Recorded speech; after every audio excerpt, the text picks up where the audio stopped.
Well, good morning. I'm so excited to be here for this PD, and Catherine, who you'll be hearing from, and we'll be co-presenting together today, got us this lovely space at the South Central Library. What a beautiful, serene setting for our social and emotional health. So I'm thrilled to be here, and I'm thrilled that each of you are here. And I also want to welcome people who will be taking this course online at a later date, but don't get the enjoyment of being in this beautiful, peaceful setting today. So this is social and emotional skills in the context of secondary health education classes. And so the first thing I want to assure you is that we're not going to ask you to do one more thing on top of what we're already asking you to do, okay? So we're making this switch from content only to skills-based health education, okay? And now within each of these skills, so while you're teaching using interpersonal communication skills, we're just going to layer on doing that in a social and emotional way. Okay, so what you're going to be learning today are some ways to integrate social and emotional learning skills in the context of secondary health education skills. Okay, so most of you know me. I'm Donna Benton, and I work in the curriculum department with health and physical education. And my colleague for the day. And I'm Catherine Graber, and I'm very, very excited to be with all of you this morning. I have been teaching contemplative practices to adults and children for many years, for over 15 years, and so I will be leading us through some of these practices today. I have prepared a PowerPoint as a guide for where we're going today. So welcome again to Social Emotional Learning for Health Education Success Skills. And we're going to be talking about how to integrate this into your secondary health class, because this will prepare your students for lifelong success. So in this session, we're going to do three things. The first part of the session, we're going to be teaching you why you would want to integrate social emotional learning, health education success skills into your health class. The second part of our session today, we're going to talk about what skills you're going to actually want to teach or integrate into your health class. And we'll be practicing those skills in order to learn them.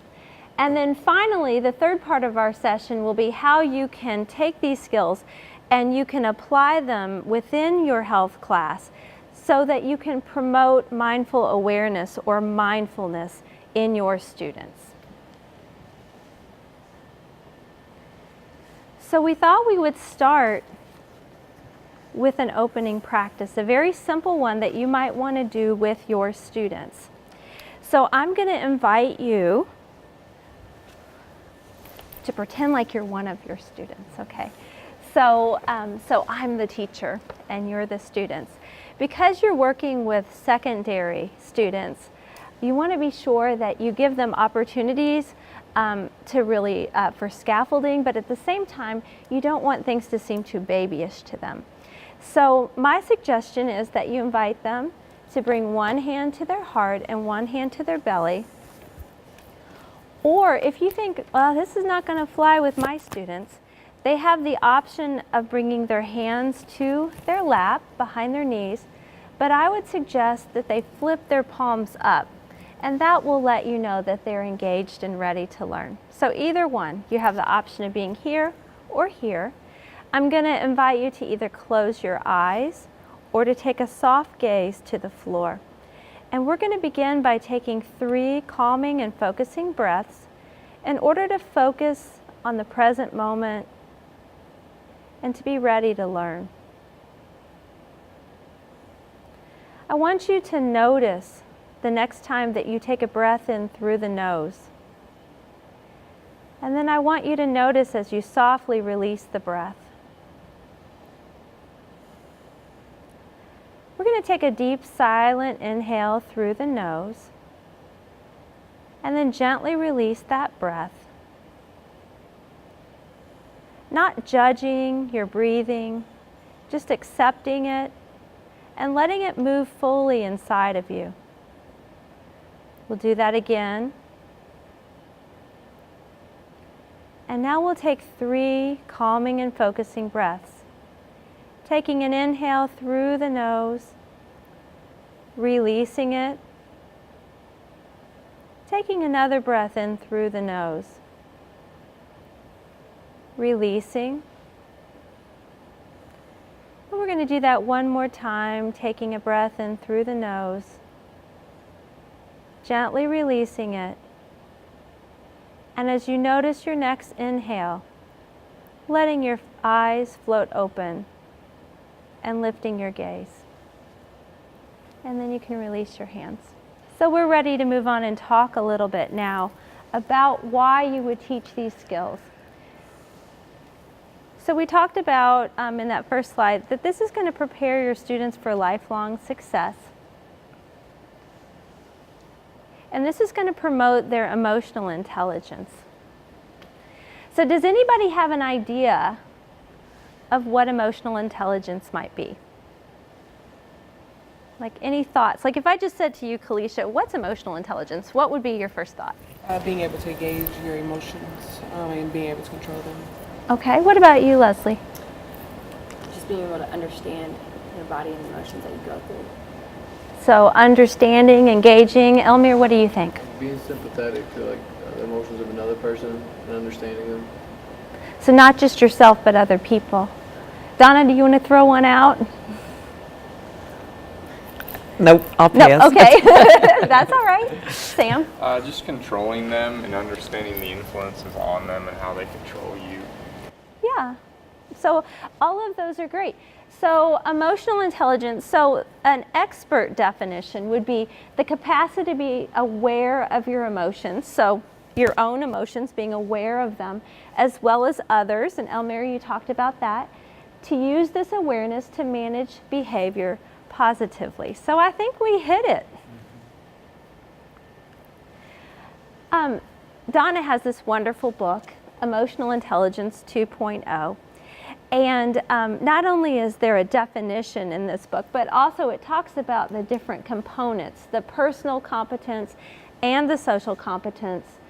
Personal competence, as you can see, is about self-awareness, which leads to self-management.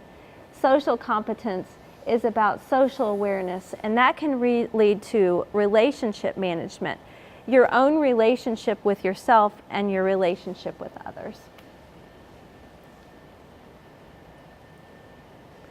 Why is it important? Because if you have high emotional intelligence, the research tells us that you can be very successful in life. And so this is from the book Emotional Intelligence 2.0, Bradbury and Greaves. And I know you can read the quote, but I thought this was pretty amazing. So you can be a really smart person and not be as successful if you don't have the skills, the intra and the interpersonal skills to be able to work with other people, to have good relationship with yourself and other people.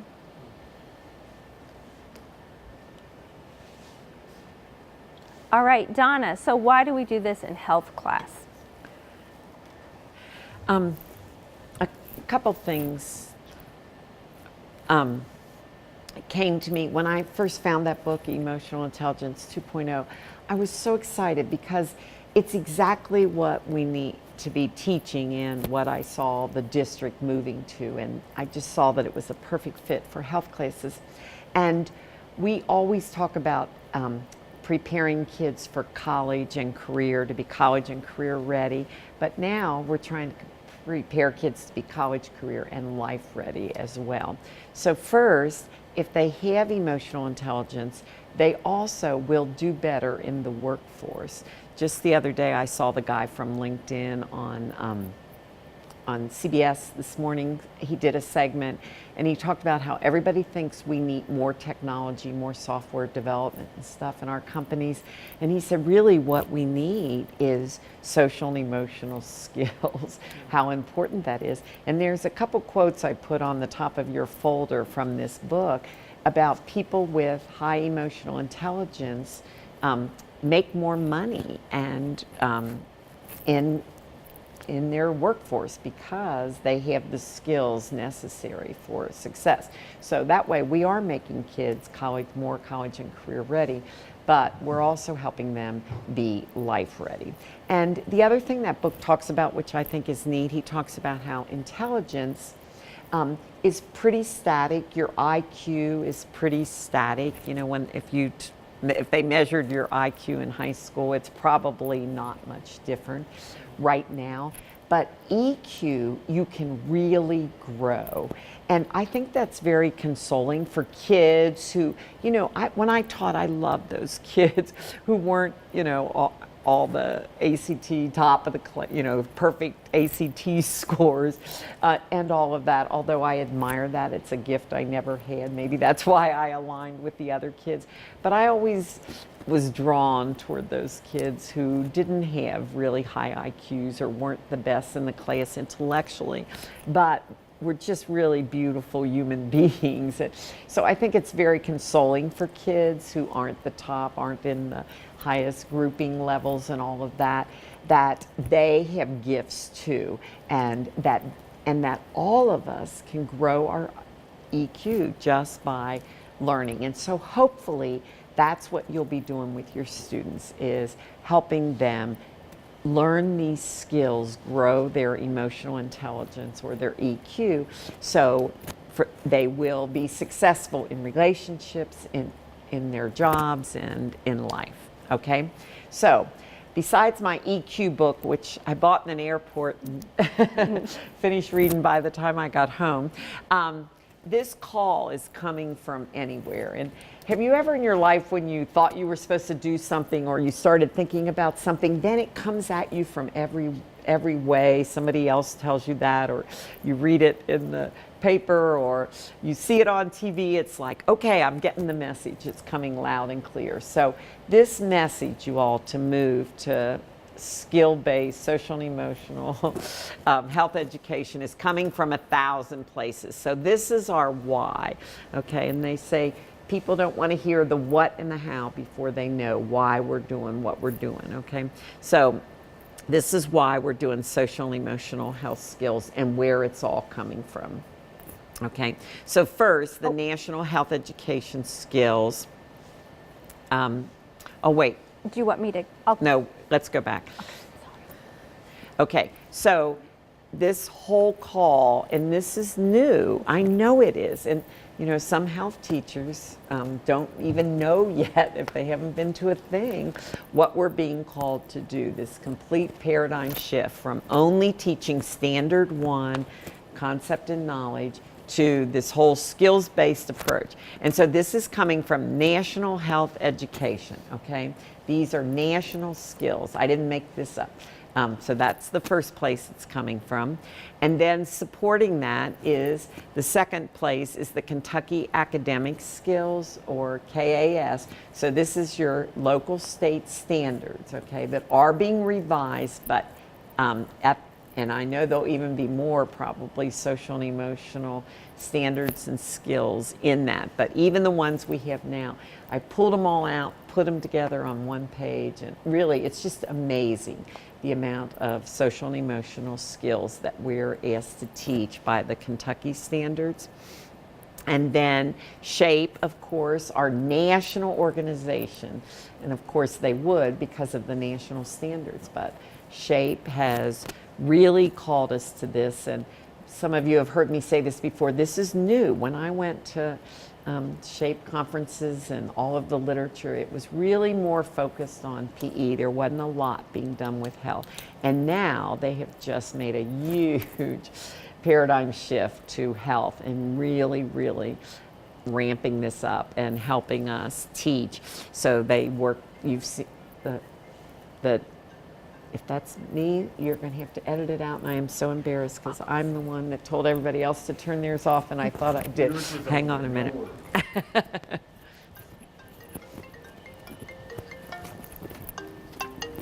Thank God for editing, Mark. That's right. I turned it off. There you go. Okay.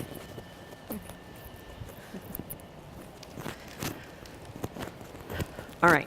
So And then SHAPE worked with the woman that we had come to Jefferson County, and many of you attended that session, Sarah Beans, and so she wrote that whole book, Essentials of Teaching Health Education, which is a skills-based approach.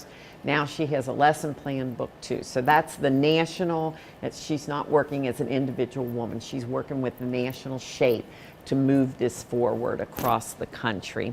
So that's where it's coming from. Then data. Y'all, there's a million, I'm not a data woman, but there are thousands of pieces of data that support this. And you know, the latest, I'm so excited, the YRBS data, the Youth Risk Behavior data for 2017 just came out this very week. And you can find it online at CDC's website. And but anyway, it reflects all the things that we read about in the paper every single day, increase in suicide rates and, you know, just amounts of stress and on and on and on. And so this is absolutely research-based and data supported. And finally, and this is so exciting for me, that Jefferson County has gotten on board. We were the leaders, and they have come to see. So what they're trying to do on a district level mirrors perfectly and reflects what we were trying to do in health class, but we were first. So, and Shirley, tell me if I'm wrong, but are you hearing in your schools, is your whole school working together on developing what's going to go in your backpack? So when have you worked on this together? No? We've Not- talked about the Okay. digital backpack. Yes, We only yeah. talked about it once. Okay, well, it's all just coming out, and the district, I have a little book over here I can show you. They just printed a book about what this is going to look like. There was a big editorial in the paper by our chief academic officer, Dr. Coleman, and our superintendent, Marty Polio. And so basically, it's saying that when kids leave us, they're not only going to have that IQ stuff, their math skills and all of that, which is very important, their health content, but they're also going to have skills for success. They're leaving us with transferable skills that will make them successful for life.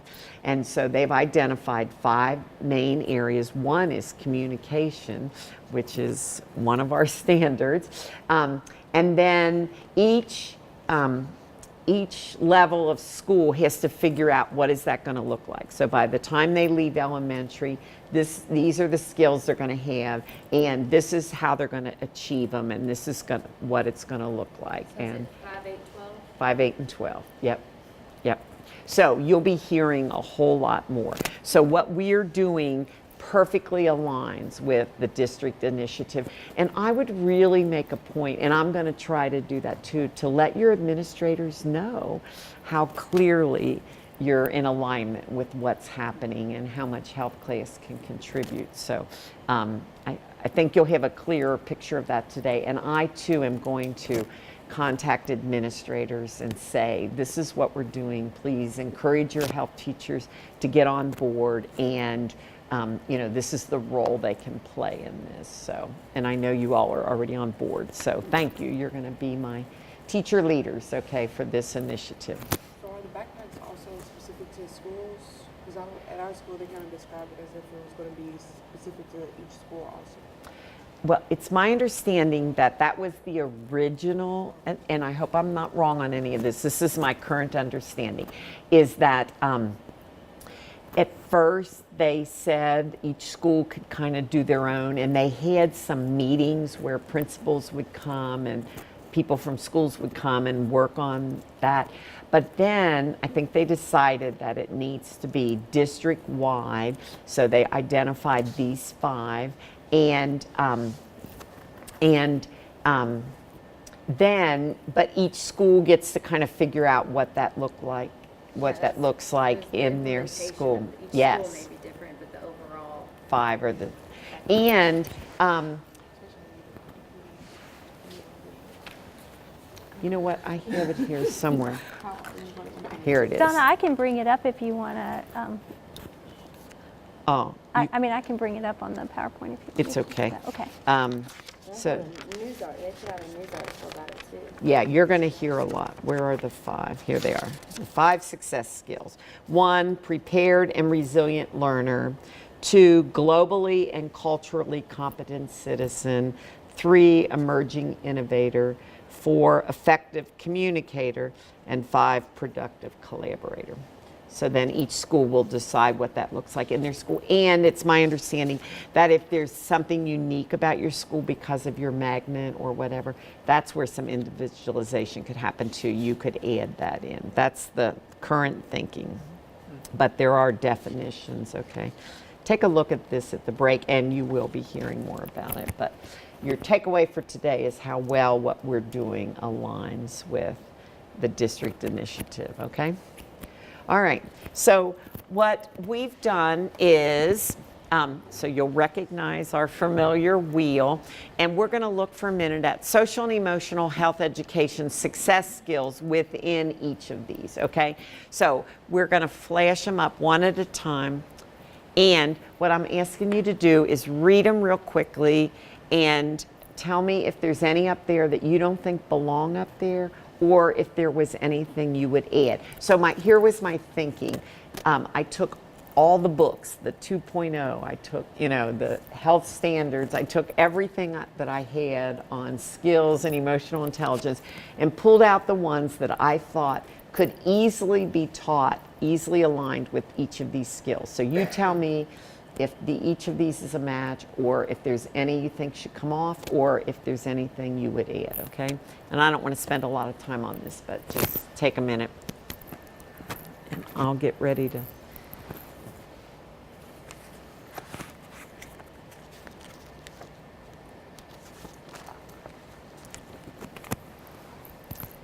We good? Nothing to add? To analyzing influences, thinking about all the things that influence a kid's life. Okay. Accessing valid and reliable health information, health products, and health services. One of which we always try to, I don't really know where the media, trying to figure out how media can be played. I'm In here? skilled too. Oh, analyzing influence. That's great. Yeah. Yeah, I was like tying that into the social awareness. Yeah, I that's kept why I thinking was like trying to- social.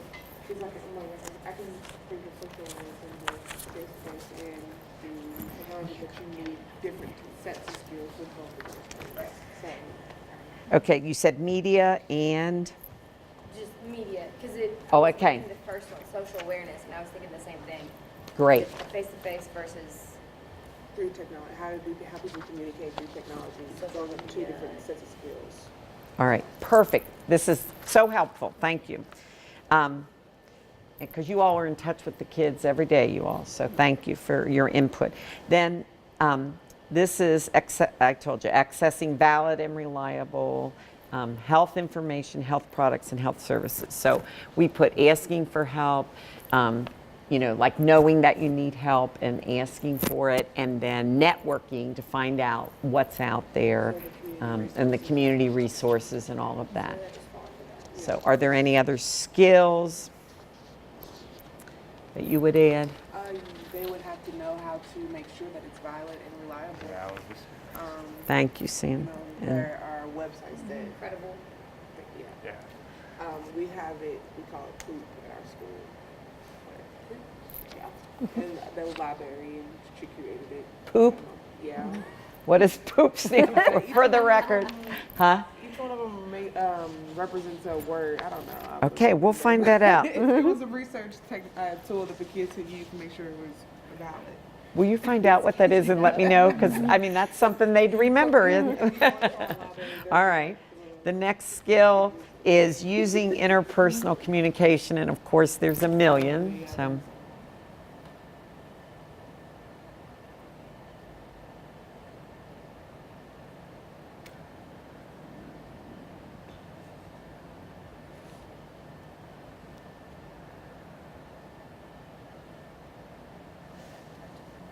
What do you like? I feel like it touches it all. Oh, do you? Okay. You can't think of anything to add? Okay. Next is decision making.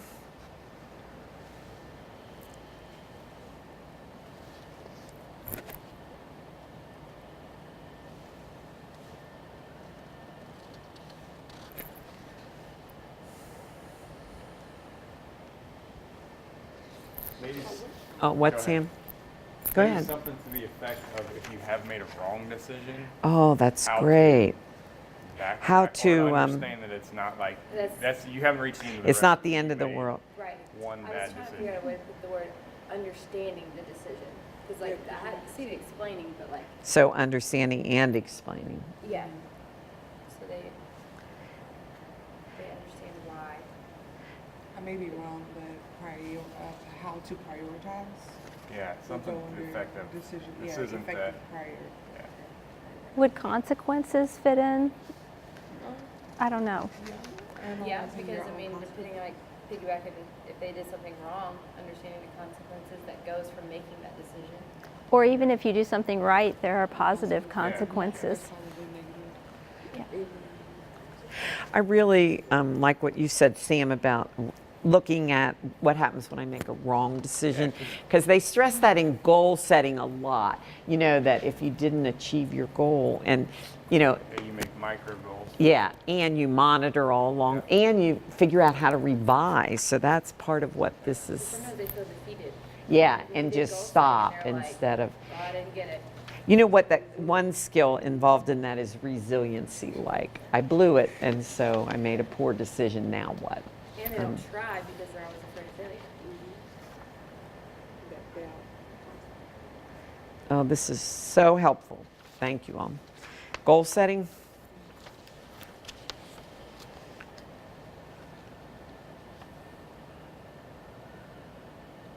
When you say delaying gratification, what do you mean? I can tell you exactly what I mean. You know why? I saw it in one of my books and I felt so supported. I have a great story from my own kids' lives. I had gone to they were young, grade school, and I had gone to a PD that day, and it was all on with adolescents, teaching them to delay gratification, that they felt like that was a big skill that kids needed, because if you don't learn to postpone pleasure or to delay gratification, it just has huge implications for the rest of your life. And they were talking about it in relationship to sexuality. You know, that kids have to learn to delay gratification and find pleasure in other ways and so on. So I picked my kids up that day and they wanted to go to McDonald's or something. So I was being the educator instead of the parent, and you know, and she was like, it had to happen now.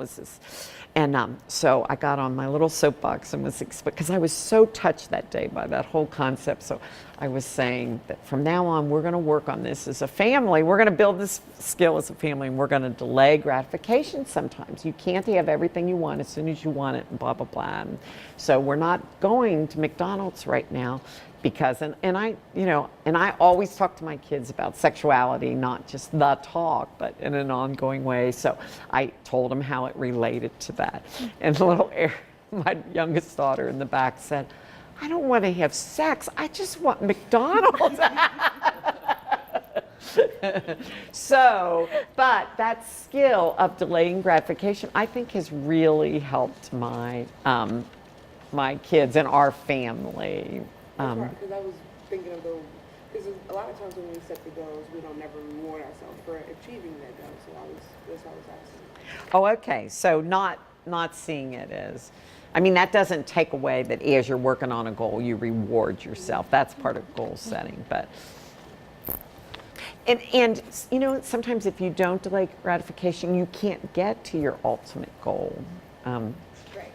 So that's what that means, since you asked. That was more of an answer than you wanted, but I'm glad I got to share it. Thanks. Okay.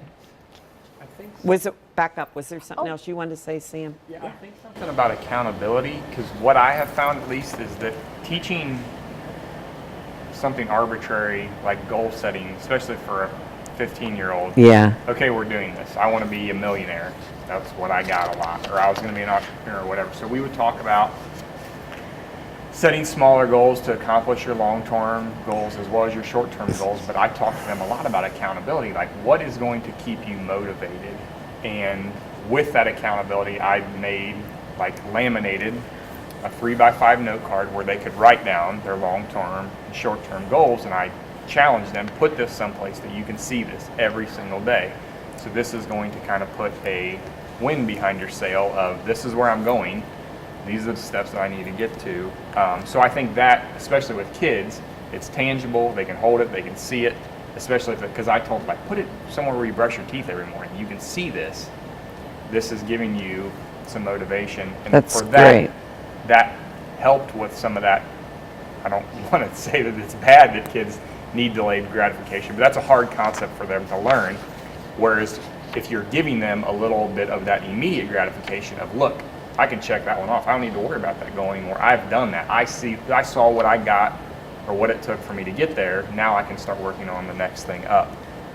So maybe that's good. an And accountability the way you described it, like in writing and in my face, Yeah. but also a lot, they talk about accountability to a person. So they recommend, I know Weight Watchers does, that you say to somebody, have this long-term goal of losing weight, and will you be my mentor? Will you hold me Yeah. accountable? Will you help me? Parents, they did a goal, and then they had a sign-off sheet, and then I sent to the parents and said, parent or guardian, whoever it was. Yeah. And it was like once a week, they just had to sign off. I mean, if they did it or if they didn't, they were just there to help accountable. And some kids loved it because they had proof that they did something. And some of their goals were silly as less time on Fortnite, drink more water, just goals for them that they thought were achievable, but their parents were helping them, parents or guardians Nice. were helping them accountable, and they had to get their sheet signed off for it. Love it. All right. Anything else? All right. And then practicing health enhancing behaviors. There's a million too, because that is such a humongous one, to practice health enhancing behaviors. So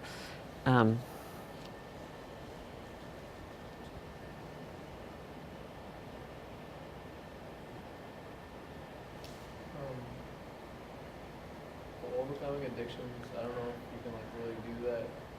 No one really overcomes their addictions, but you can understand your addiction and learn how to manage it okay, so it doesn't harm you. good input. So we need to just change that word of, okay. Because even people in recovery still introduce themselves as a recovering alcoholic, right? And I don't Okay. know how you would word it, but maybe not the kids having the addiction, but someone in their family, how they can Help them help practice. support or, Manage addictive behavior. Yeah. Okay. You all are wonderful. And I don't remember what the last slide we added that to, but I think the same deal could be here with, there's a million different things that are contributing to you practicing your healthy behaviors, but there's nothing to say, what happens if I make that wrong decision? Not falling off the wagon, quote unquote. I think that's a big problem that not kids, but people in general have. Hey, I'm going to do better, eating wise. Well, I ate a donut for breakfast. I'm going to eat 500 cookies today, and then this, and then this, and this. So what? I did it. I already fell off the wagon. It's all right to make a mistake. Stay on track with what you've got going on. Good. And we're supposed to do all this in a trimester, right? Or a These are just semester. little conversations. You know what I I mean? know. I'm And teasing. so many fall in kind of with each other. Yes, and overlap, and yes. All right. And finally, advocating for self, other, and community health.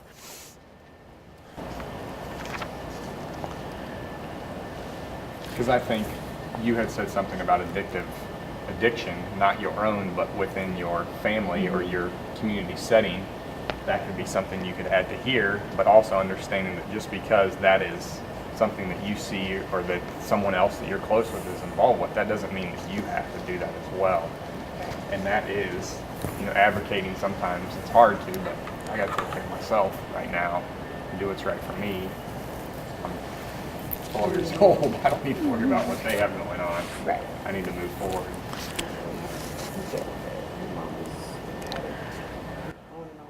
But that's also too, in your classroom, you may have 10 kids who are in that situation. You may not, so you're teaching something about that that's polar opposite than what she is.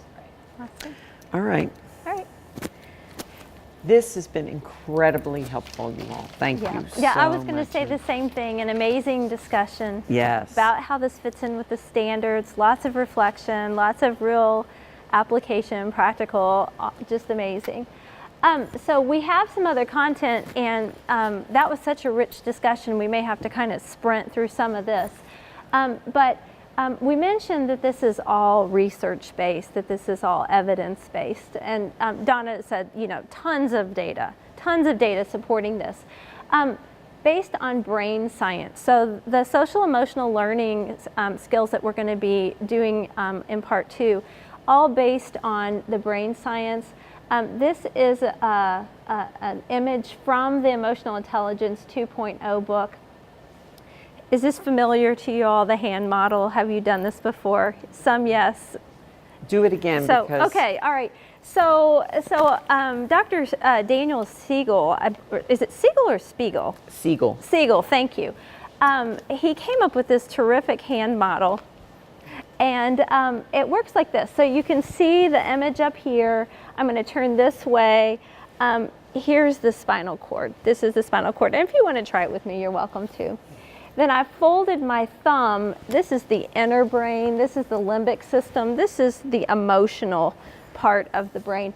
And then I've got the front of the brain, the top of the brain. This is my rational thinking. And so he uses this with students to explain the process of flipping your lid. When the emotions take over the rational part of the brain, and your behavior can be affected, right? It can be impacted by what's happening in the emotional part of the brain. So that's just really a neat way to explain that with students. And then I was able to watch some videos with interviews with Dr. Bradbury, one of the authors of Emotional Intelligence 2.0, and this came out from one of those. He said emotional intelligence is an important skill because our brains are hardwired to give emotions the upper hand. So this is the part that controls often this, and we get the flip your lid. They are the primary driver of our behavior. So if we can understand our emotions, then we can help use that understanding to manage our behavior. And we have a video, it's a very short video from Education Week about SEL that we wanted to share. Stop it just for 1 second. Yes. I wanted you to listen with this lens. Some of the pictures are elementary, which is perfectly fine. But sometimes secondary folks think all this stuff is only for elementary students, and it's not.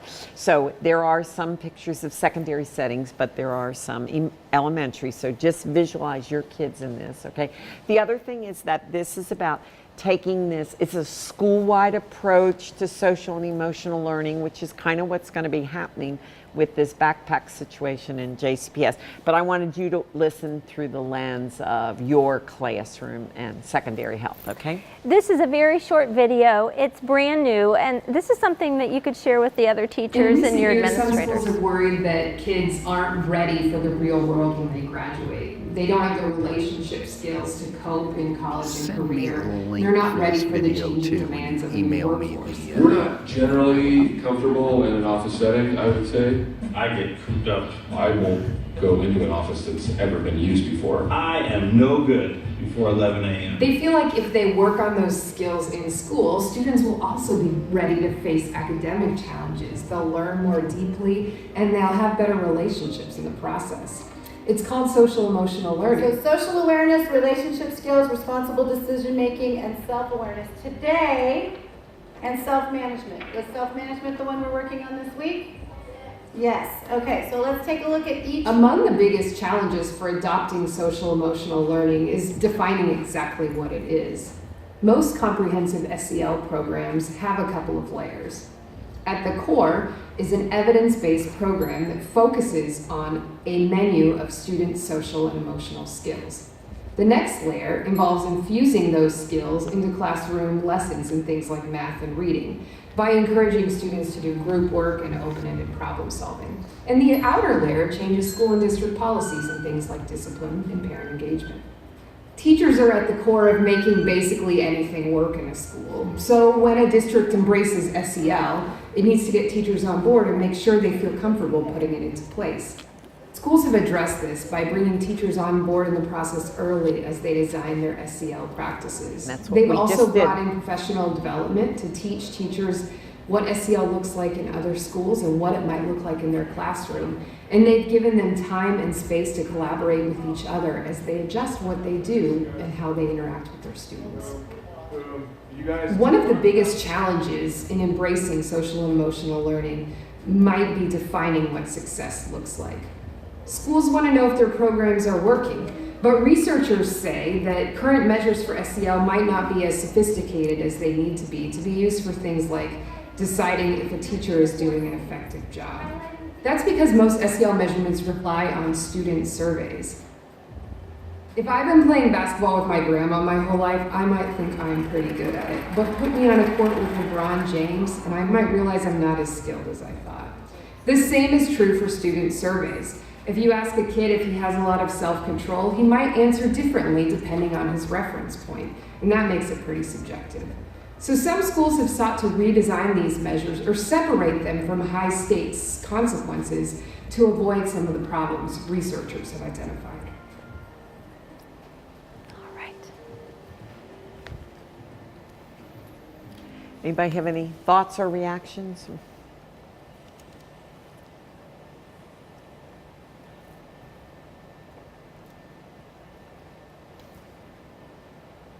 If not, it's fine. We just thought it was Yeah. a good overview, and It's a good overview. We've talked about where this is coming from, how it fits in with the national standards, how it fits in with district initiatives, how it fits in a school.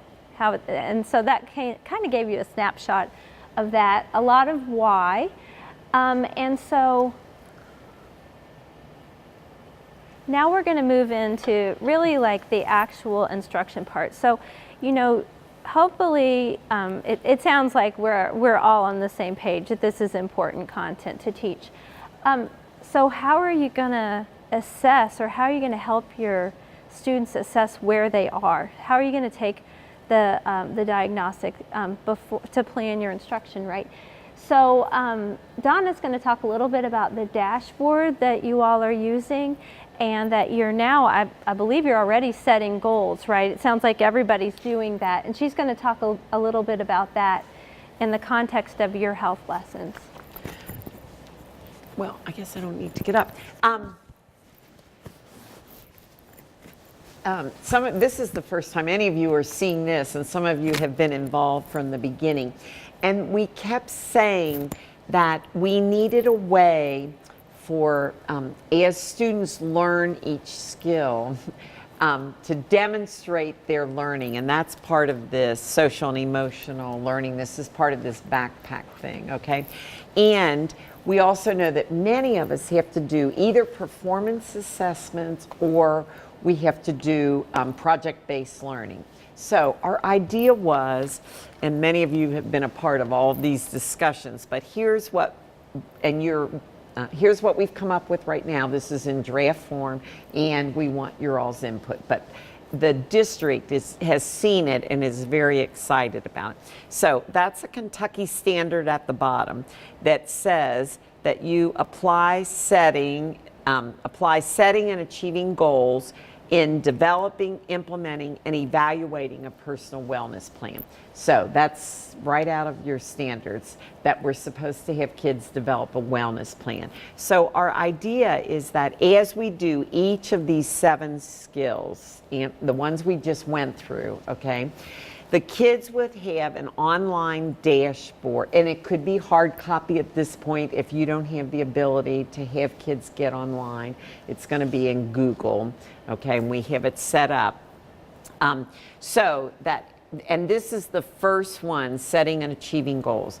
But through the course of the course, there would be 7 of these. So this one is setting and achieving goals. There'd be one for analyzing influences, using interpersonal communication skills, healthy decision making, and so on, okay?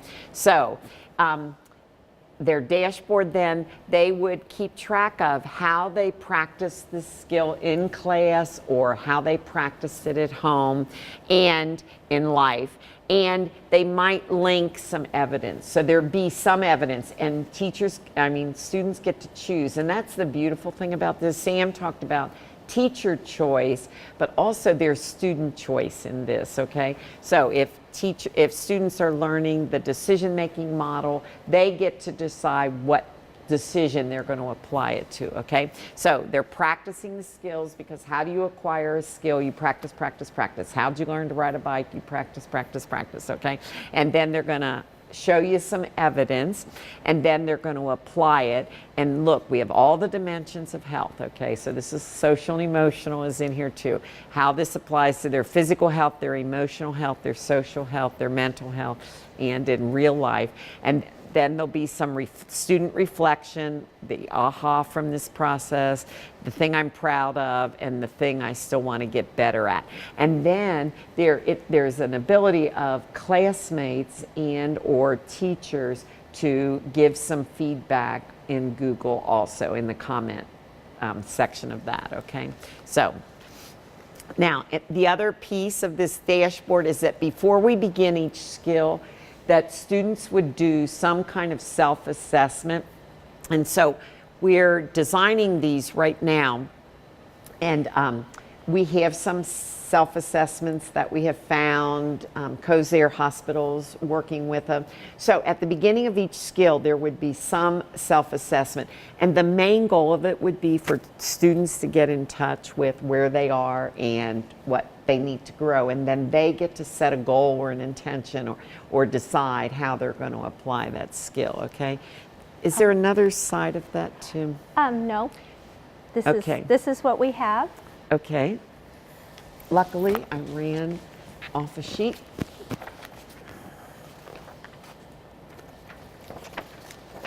So we're still developing these, so we want your input, okay? But so there would be some kind of self-assessment quiz for each student. The main goal, it's not right or wrong, the main goal is for them to self-assess where they are with this skill and how they want to move forward. So this is one where the kids take the quiz, they get their score, and then they color it in. See on this chart? And this is somebody else's, and they're measuring different things. So our circle will look like that, okay?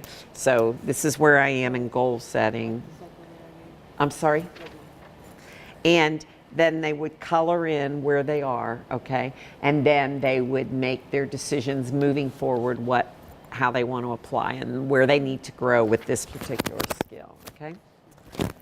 How does that look to you? Anybody have any? And you don't have to do it now if you have feedback later, but does that seem like a good thing? Would you have suggestions? And that's what I was going to do when I showed you the Your goal setting thing? Yeah, and I have that right in my hand. You've done great work, and yes, and you have a lot to add to that. Thank you. Reminds me of the wellness wheel. Yes, that's where the idea came from. Yes. See how everything we've done is, it's just coming together in the most beautiful way. I could just cry. I'm not kidding you. I'm very pumped about. Now we just got to figure out how to get other people to know about it and implement it. So would these assessments, along with the little wheel, all be inclusive to one student has this to kind of in their backpack that they can reflect Yes. on and look at? So you will, as a teacher, and if we know some people still want hard copies of things, we will provide those if you need them, but it'll all be in a Google Classroom kind of thing. So then, yes, and they would take the quiz, and they'll hopefully be keeping either hard copies or they're keeping it all online and filling out that dashboard for each skill. Yes. And think about cumulatively, they'd have that then when they have to do their defense. I hope it'll really help them with what's happening on a school and life level too. Yes. So you said there will be a digital test also? Yes, Okay. yes. Or it'll be in Google, I think, the whole, The whole thing, yeah. and you know what? You know me, technology's not my strong suit, but the district is really going to Google. So, and I know everybody's not there yet, but we'll help everybody transition and we're going to make this work, okay? I don't know if you know, but they have Google Forms where you can just put the whole test on the Google form. And you can Yes. take And it I'm home. sure that's what we'll be doing. But Okay, so we know all of this is important content. We know how it fits in with the standards. We know how to support our students with taking some kind of self-assessment starting point.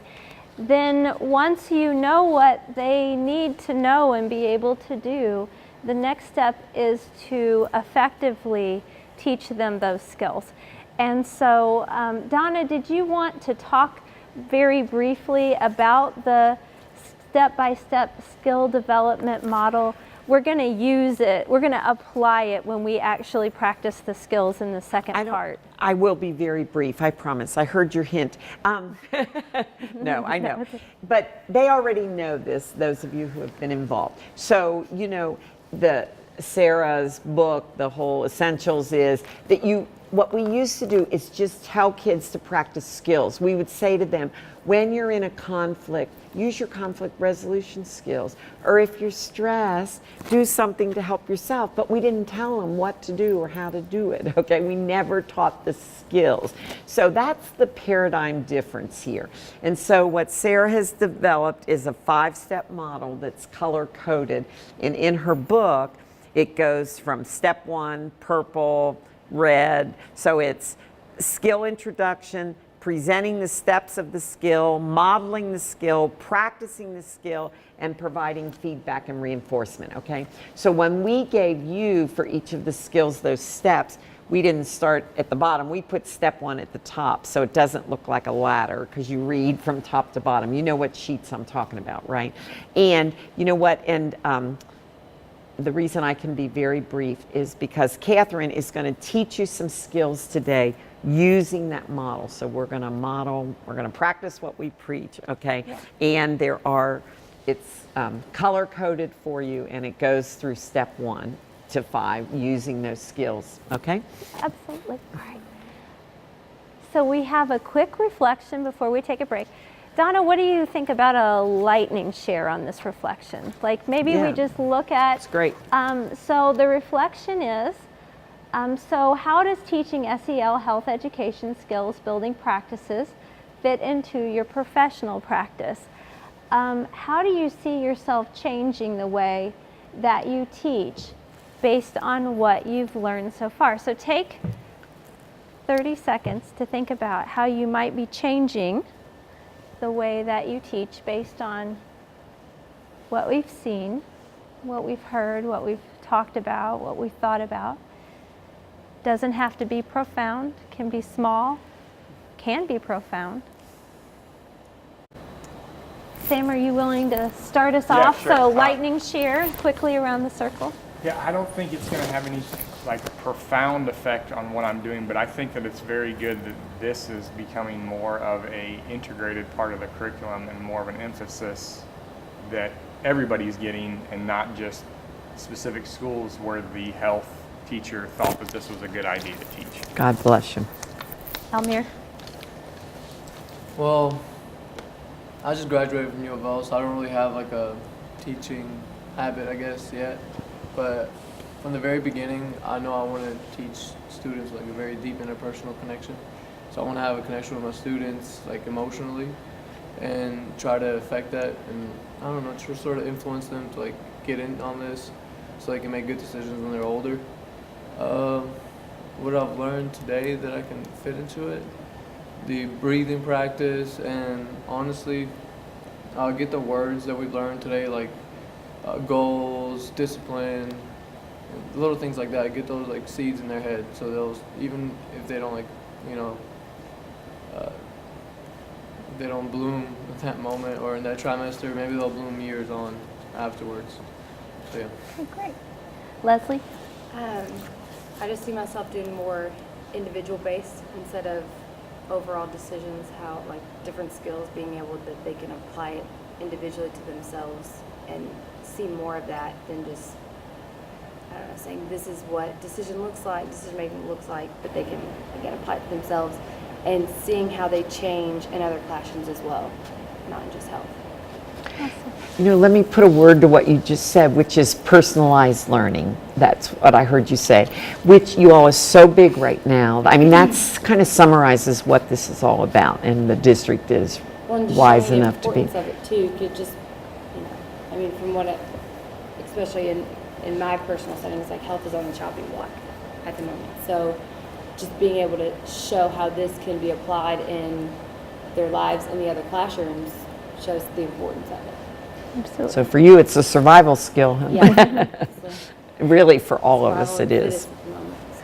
Kalisha. So for me, this is my first year, so I'm still trying to get in the groove of my own. God bless you. You survived, girl. But I actually, the way that I taught my lessons, well, my trimesters, I guess you could say, was I would do a whole social, a whole emotional, and then I would go into the physical health of it. So in just, you know, with all of the recent trainings, I'm going to get rid of my physical completely and just focus mainly on social and emotional and mental, simply because that's what is needed in my school. Now being there, that is probably about 90% of our kids have some type of mental disability or some type of mental illness. And so I think this would allow them to, I don't know how to say this, I don't know. But I think this would be better for them the way that I was teaching. So I've already thought about changing things completely, like throwing things out. So. That's You know, great. let me affirm you real quickly on a couple things. One is you didn't just survive, you thrived. Two is that you're willing to look at what worked and didn't. And really, as teachers, we need to be lifelong learners and not just, you know, some people are still teaching the way they taught and what they taught 27 years later. So I admire that for you. The other thing, though, is when you said you're throwing out physical health, I don't think you're really throwing it out, because there's a relationship between mental and emotional health and our physical self. And that's what Kosare reminds me all the time, that for our adolescents, that our kids that come to their hospital come more for mental and emotional and social issues than they do for physical health. So at this point in their lives, that is a higher priority, but there's a relationship. So